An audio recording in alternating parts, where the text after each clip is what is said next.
మౌలిక సదుపాయాలు లేకపోయినా ఎన్నో అవమానాలు ఆకుపోతులు. Happiness of this occasion today, what every person in Kadapa district is celebrating. See, probably she started her career in this ground. కడపకు ఒక పండుగ. ఈరోజు ప్రపంచ మహిళా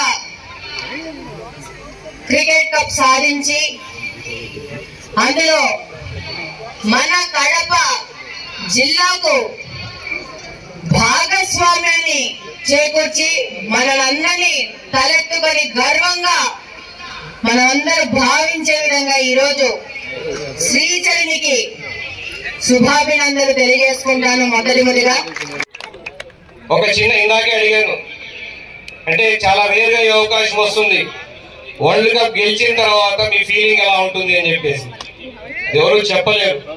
ఆ కూడా అదే చెప్పింది, ఆ ఫీలింగ్ ఎప్పటికీ చెప్పలేము.